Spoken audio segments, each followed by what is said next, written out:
Shalom, selamat malam sahabat terkasih.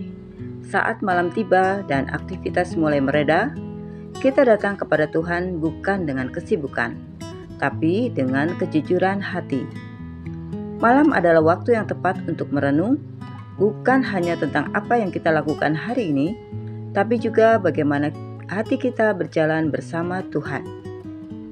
Firman Tuhan malam ini dari Markus 2 ayat 23 sampai 27. Mengajak kita melihat kembali makna ketaatan, ibadah, dan relasi kita dengan Allah. Sebuah kisah sederhana tentang murid-murid yang memetik gandum, tetapi menyimpan kebenaran yang sangat dalam tentang hati Tuhan. Sahabat terkasih, mari kita membaca Markus 2 ayat 23 sampai 27. Murid-murid memetik gandum pada hari Sabat. Pada suatu kali, pada hari Sabat, Yesus berjalan di ladang gandum. Dan sementara berjalan, murid-muridnya memetik bulir gandum. Maka kata orang-orang Farisi kepadanya, "Lihat, mengapa mereka berbuat sesuatu yang tidak diperbolehkan pada hari Sabat?" Jawabnya kepada mereka, "Belum pernahkah kamu baca apa yang dilakukan Daud?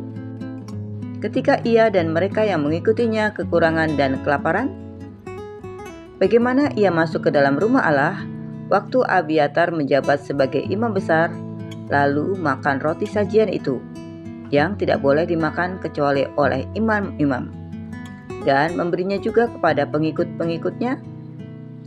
Lalu kata Yesus kepada mereka, "Hari Sabat diadakan untuk manusia, dan bukan manusia untuk hari Sabat. Jadi, Anak Manusia adalah juga Tuhan atas hari Sabat." Sahabat terkasih, dalam konteks budaya Yahudi, hari Sabat adalah hari yang sangat sakral. Banyak aturan dibuat untuk menjaga kekudusannya. Niat awalnya baik, supaya umat Allah berhenti dari pekerjaan dan mengingat Tuhan. Namun, seiring waktu, aturan-aturan itu menjadi beban. Sabat yang harusnya membawa kelegaan justru berubah menjadi tekanan.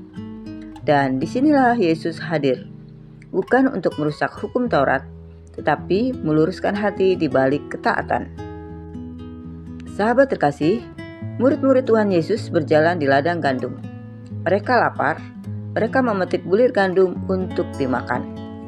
Ini bukan tindakan memberontak, ini adalah kebutuhan manusiawi yang sederhana. Tuhan tidak menutup mata terhadap kebutuhan dasar kita. Ia memahami kelemahan, kelelahan, dan keterbatasan manusia. Kadang kita merasa bersalah karena lelah, rasa kurang rohani karena butuh istirahat, merasa gagal karena tidak selalu kuat. Padahal Tuhan tahu kita manusia, bukan mesin rohani. Orang Farisi melihat tindakan itu sebagai pelanggaran hukum. Mereka fokus pada aturan, bukan pada kondisi hati. Sahabat terkasih, kita bisa taat secara lahiriah, tetapi keras di dalam hati. Kita bisa benar menurut aturan, tapi salah dalam kasih. Tuhan tidak pernah memisahkan kebenaran dari kasih. Jika ketaatan membuat kita kehilangan belas kasihan, maka ada yang keliru dalam cara kita memahami Tuhan.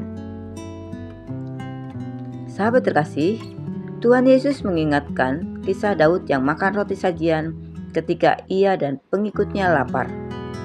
Secara hukum itu tidak diperbolehkan, namun Allah tidak menghukum Daud.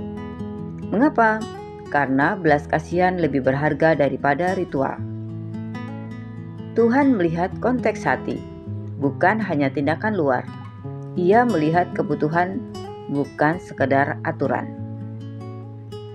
Sahabat terkasih, inilah pusat dari seluruh perikop ini.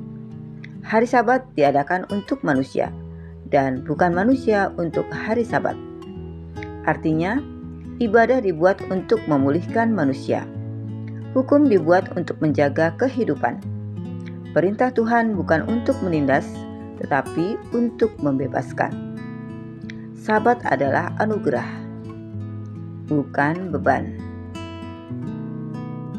Sahabat terkasih, mari kita refleksikan firman Tuhan ini ke dalam hidup kita.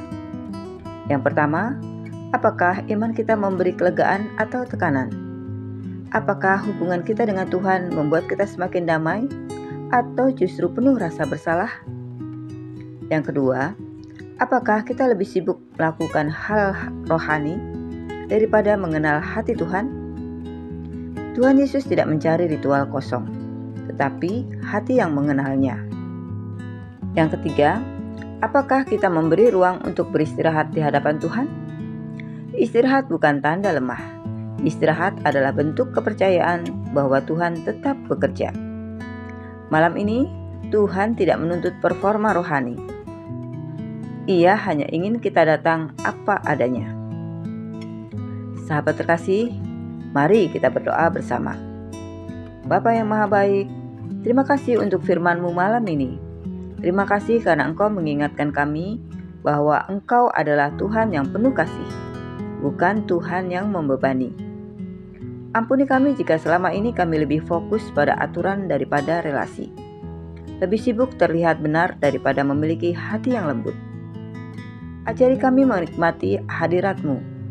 Ajari kami beristirahat di dalam kasih-Mu. Pulihkan jiwa kami malam ini, dan berikan damai sejahtera-Mu sebelum kami beristirahat. Dalam nama Tuhan Yesus Kristus, kami berdoa dan mengucap syukur.